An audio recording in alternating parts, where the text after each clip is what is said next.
صحابہ میں سب سے آخر میں جس شخص نے وصال کیا ہے اس کا نام ہے حضرت ابو طفیل رضی اللہ تعالی عنہ۔ 110 ہجری میں وصال ہوا ہے، حضور کا وصال ہوا ہے 11 ہجری کے اوائل میں، اور ان کا وصال ہوا ہے 110 ہجری میں، تو گویا حضور کے وصال کے تقریباً 100 سال بعد زندہ رہے۔ آخری وقت ہے ان کا، آخری سال جو تھا ان کا، حج کا موسم تھا تو وہ وہاں آگے ہجوم میں، اور ایک اونچے ٹیلے پہ کھڑے ہو گئے اور لوگوں کو اپنی جانب متوجہ کر کے کہا کہ لوگوں آؤ، اس وقت روئے زمین پہ میرے علاوہ کوئی نہیں جس نے رسول اللہ کو دیکھا ہو،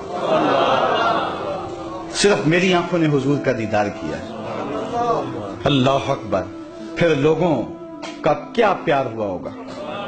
یہ کل میں نکلا سڑک پہ تو یہاں ساروکی سے لے کر غازی علم الدین کے مزار تک لوگ گاڑی سے چمٹتے تھے اور گاڑی کو ہاتھ لگا لگا کے چومتے تھے، اور میں اندر سے کہتا تھا تو بہت چھوٹا شخص ہے، تیری تو اوقات ہی کچھ نہیں ہے۔ تو میں کہتا یہ کیوں مجھ سے پیار کرتے ہیں؟ اس لیے کہ میرے لبوں پہ نام محمد کا وظیفہ ہے۔ یار 14 صدیوں کے فاصلے پہ میرے جیسا نکما شخص بھی حضور کا نام لے تو لوگ گاڑی سے لپٹیں، تو یار مجھے بتاؤ جس نے خود حضور کو دیکھا ہوگا تو کتنے ناز سے کہا لوگوں آؤ، اس وقت روئے زمین پہ میرے علاوہ کوئی نہیں جس نے حضور کو دیکھا ہوگا۔ اقبال نے کہا تھا نا کہ نسیم تشنا ہی نہیں اقبال کچھ اس پہ نازاں، فخر ہم کو بھی ہے شاگردی داغ سخندان کا۔ جس نے داغ دہلوی کو دیکھا وہ ناز کرتا۔ ہمارے استاد ہوتے تھے محمد علی حاشر، وہ بڑے کمال درجے کے کاتب تھے اور فارسی کے اچھے شاعر تھے، تو وہ کبھی بات کرتے تو کہتے کہ میں اقبال کی مجلسوں میں بیٹھتا رہا ہوں، مولانا ظفر علی خان اس زمانے میں ذمہ دار اخبار نکالتے تھے تو اس کی شاہ سرخیاں وہ لکھتے تھے، کوئی زمانہ لکھتے رہے، تو وہ کہتے تھے میں مولانا ظفر علی خان کا ساتھی رہا ہوں۔ تو جو مولانا ظفر علی خان کا ساتھی رہے وہ تو ناز کرے، جس نے اقبال کی مجلس میں چند لمحوں کے لیے بیٹھنے کی سعادت پائی ہو وہ تو فخر کرے، جس نے داغ دہلوی کو دیکھا ہو وہ تو ناز کرے، اور جس کی آنکھوں نے جمال محمد عربی کو دیکھا ہو وہ اپنے مقدر پہ کیوں ناز نہ کرے، وہ فخر کیوں نہ کرے۔ کہا لوگوں آؤ، اس وقت کوئی کائنات میں دوسرا نہیں ہے جس نے حضور کو دیکھا ہو، سب سے آخری شخص میں ہوں جس نے حضور علیہ السلام کا دیدار کیا۔ تو لوگ جمع ہو گئے، ہجوم بن گیا۔ میں توجہ تھوڑی دیر کے لیے چاہوں گا، یہ سارے انتظام بعد میں ہو جائیں گے، اس لیے کہ تذکرہ چھڑا ہے حضور کے حسن کا، اور حسن ایسا ہے، پہلے اس پر انہماک کی ایک بات سن لیں۔ یار چہرہ حضور کا تو چہرہ رہا نا۔ ایک صحابی ہیں حضرت میمونہ بنت کردم رضی اللہ تعالیٰ عنہ، کہتے ہیں مجھے شوق تھا میں کہ حضور کو دیکھوں، تو ایک دن میں اپنے باپ کے ساتھ حضور کو دیکھنے گئی، اور یہ حجۃ الوداع کا موقع تھا، حضور اونٹنے کے اوپر بیٹھے ہوئے تھے۔ میرے باپ نے حضور سے کوئی بات کی، لیکن حضور کے جلال کی چمک اتنی تھی، جمال کی، کہ میری ہمت نہ پڑی کہ میں حضور کا چہرہ دیکھ سکوں۔ تو کہتی لوگوں میں نے حضور کا چہرہ تو نہیں دیکھا، لیکن میں نے حضور کے پاؤں دیکھے ہیں۔ اور پھر فرماتی ہیں ما نسیت فیما نسیت طول اصبعہ، کہتے ہیں حضور کے مبارک پاؤں کی جو انگلیاں ہیں ان میں جو انگوٹھے کے ساتھ والی انگلی ہے، فرماتی ہیں آج تک میں اس کی لمبائی کے حسن کو نہیں بھول سکتی۔ یار جس کے پاؤں کی انگلی کا حسن مہد کر دیتا ہے اور ساری زندگی نشائی نہیں اترتا، اس کے چہرے کے جمال کی کیفیت کیا ہوگی۔ ایک شاعر نے کہا قدموں پہ جبیں کو رہنے دو، قدموں پہ جبیں کو رہنے دو، چہرے کا تصور مشکل ہے۔ قدموں پہ جبیں کو رہنے دو، چہرے کا تصور مشکل ہے، جب چاند سے بڑھ کر ایڑی ہے رخسار کا عالم کیا ہوگا۔ حضرت ابو طفیل نے کہا لوگوں سنو، اس وقت روئے زمین پہ میرے علاوہ کوئی نہیں جس نے حضور کو دیکھا ہو۔ لوگ ہجوم کر کے جمع ہوئے، حج کا موسم تھا، حج کے مسائل پوچھے ہوں گے۔ جو لوگ حج پہ جاتے ہیں تجربہ ہے کہ ہر بندہ حج کے مسائل پوچھتا پھرتا ہے، زندگی میں پہلی بار گیا ہے، اگر ہر سال بھی جاتا ہو تو پھر بھی سال کے بعد گیا ہے۔ عید کے موقع پہ ہر سال مولوی صاحب کو عید کا طریقہ بتانا ہی پڑتا ہے، اس لیے کہ سال کے بعد آئی ہے۔ تو حج کے ایام میں بھی یہ ہوتا ہے، ہر بندہ حج کے مسائل پوچھتا ہے۔ تو ایک صحابی مل گیا ہے، تابعین نے پوچھا ہوگا کہ حضور نے حج کیسے کیا، منا میں کیسے گئے، عرفہ میں قیام کیسے کیا، حضور علیہ السلام نے عرفات میں قیام کیسے کیا، مزدلفہ میں قیام کیسے کیا، رمی جمال کیسے کیا، لیکن تاریخ کا جواب نفی میں ہے۔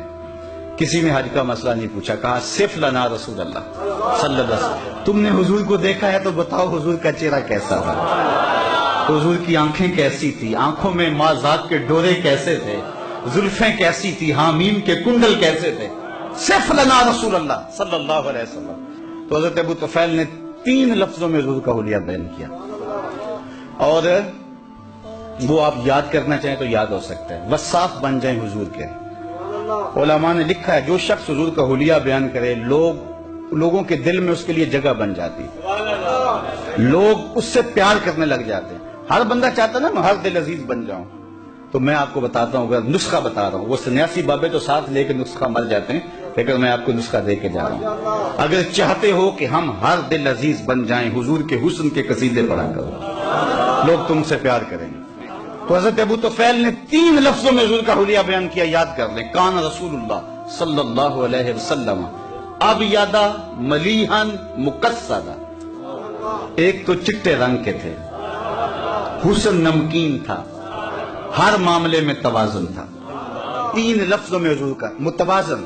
سوا صدر والبطن، پیٹ اور سینہ برابر. پیٹ اٹھا ہو سینہ اندر ہو حسن ختم ہو جاتا ہے. سینہ آگے نکلا ہو پیٹ چپکا ہو تو یہ بھی حسن کو ظاہر کر دیتا ہے. سینہ اور پیٹ برابر ہو تو یہ اعتدال ہے. ابل الذرائین والسعدین والزندین. کلائیاں حضور کے مبارک، کندھے مبارک، حضور کے بازو سب برابر تھے اور جو ہے موزونیت کے ساتھ بڑے تھے. کان رسول اللہ لیس بالطویل الممغط ولا بالکثیر المتردد. قد ایسا کہ نہ پست کہا جائے نہ بہت لمبا کہا جائے، چونکہ بہت لمبا قد بھی حسن میں جو ہے وہ نقصان کا سبب ہے، چھوٹا قد تو ہے ہی نقصان کا سبب ہے. حضور درمیانی قد و قامت کے حامل تھے. لیکن ایک شان اللہ نے اپنے محبوب کو یہ بھی دی تھی کہ لمبے لمبے قد والے صحابی بھی تھے. حضور کا قد لمبا نہیں تھا، حضور کا قد درمیانہ تھا. لیکن اذا جامع الناس غمرهم، جب حضور آتے نا تو 10,000 کا مجمع بھی ہوتا، حضور کے کندھے سروں سے اونچے دکھائی دیتے. یہ اللہ نے اپنے محبوب کو شان دی تھی. اور جنہوں رب نے اونچا کیا ہے کون اس کو نیچا کر سکتا ہے. حضور کے کندھے اوپر دکھائی دیتے. اسی طرح فرمایا حضور متوازن تھے. حضور کا رنگ سفید تھا، ازہر اللون، نکھرا ہوا رنگ، ابیض اللون، چمکدار رنگ. اللہ اکبر. اور پھر حضور علیہ السلام کا حسن نمکین تھا. کچھ حسن میٹھے ہوتے ہیں. جمال یوسفی میٹھا تھا، زنان مصر کی انگلیاں کٹ گئی. اور حضور کا حسن نمکین تھا. نمکین میں کشش زیادہ ہوتی ہے. شاہ ولی اللہ محدث دہلوی فرماتے ہیں میرے والد نے حضور کو خواب میں دیکھا اور یہی سوال پوچھا. حضور حسن سبی کی نسبت حسن ملی کے اندر کشش زیادہ ہوتی ہے، اور آپ نے خود کہا ہے انا املا ہو واقعی یوسف اسبہ ہو، میں نمکین حسن والا ہوں، میرا بھائی یوسف میٹھے حسن والا تھا. لیکن وہاں انگلیاں کٹ گئی، یہاں کو ایسا واقعہ پیش نہیں آیا. تو اس کی کیا وجہ ہے جبکہ حسن ملی زیادہ پرکشش ہوتا ہے؟ تو حضور نے جواب کیا دیا، جمالی مستور عن اعین الناس غیرۃ من اللہ. اے عبد الرحیم، اللہ نے غیرت محبت کی وجہ سے میرے حسن کو لوگوں کی نظروں سے چھپا دیا. کوئی محب نہیں چاہتا کہ میرا کوئی محبوب دیکھے. قتیل شفائی تو یہاں تک آگے بڑھ گیا کہ اس حد تلک بڑھ گئی ہے بے اعتمادی کہ تجھ کو تجھ سے بھی چھپانا چاہتے ہیں. وہ کہتا ہے میرا جی چاہتا ہے میرا یار آئینہ بھی نہ دیکھے، خود بھی اپنے آپ کو نہ دیکھے. تو کہا میرا حسن لوگوں کی نظروں سے چھپا کے رکھا گیا ہے. چھپے ہوئے حسن کا عالم ہے کہ حسان بن ثابت کہتے ہیں فلما نظرت الى انوارہ فودعت کفی علی عینی خوفا من ذہاب بصری. جب میں حضور کے جمال کو دیکھتا تو آنکھوں پہ انگلیاں رکھ کے انگلیوں کی اوٹ سے دیکھتا کہ حضور کے جلووں کی چمک سے میری آنکھوں کی بینائی نہ جاتی رہے. یہ کون کہہ رہے ہیں؟ حضرت حسان. اور حضرت حسان کون ہے؟ شاعر. اور آپ جانتے ہیں شاعر حسن دیکھنے میں بڑا دلیر ہوتا ہے، اور حسن بھی چھپا ہوا، دیکھنے والا بھی شاعر، اور پھر بھی آنکھوں پہ انگلیاں رکھ کے دیکھے. اگر یہ حسن بے نقاب ہوتا تو کیا ہوتا؟ وہ اگر جلوہ کرے تو کون تماشائی؟ یہی بہتر ہے کہ وہ پردے میں روح پوش رہے، وہ اگر پردہ اٹھا دے تو کسے ہوش رہے. حسن یوسف پہ کٹی مصر میں انگشت زنا، سر کٹاتے ہیں تیرے نام پہ مردان عرب. ایک طرف حسن ہے، یہ تضاد کا شعر ہے، صنعت تضاد کا. اور میں اہل ادب میں یہ بات کی ہے. عام مجمع میں بات کرنا اور بات ہے، اہل سخن میں بات کرنا اور بات ہے. میں نے اہل سخن کے سامنے کہا ہے کہ میں نے ولی دکنی سے لے کے غالب اقبال تک تقریباً شعراء کو چلو پڑھا نہیں تو چکھا ضرور ہے. میں نے پورے اردو ادب کے ذخیرے میں اردو میں تضاد کا ایسا دوسرا شعر نہیں دیکھا. تضاد یہ ہوتا ہے کہ شاعر ایک مصرے میں ایک لفظ لاتا ہے، دوسرے مصرے میں اس کی ضد لاتا ہے. اگر دن کا تذکرہ ہے تو رات کا ہے، اگر اندھیرے کا تذکرہ ہے تو اجالے کا ہے. تضاد لاتا ہے. یہاں بھی تضاد ہے، اور ایک تضاد نہیں، دو تضاد نہیں، تین تضاد نہیں. ذرا حسن دیکھیں شعر کا. حسن یوسف پہ کٹی مصر میں انگشت زنا. 6 چیزیں ہیں.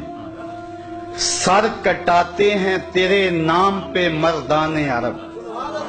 ایک طرف حسن ہے، دوسری طرف صرف نام ہے. وہ حسن حضرت یوسف کا اور یہ نام میرے حضور کا، اور ادھر عورتیں اور ادھر مرد.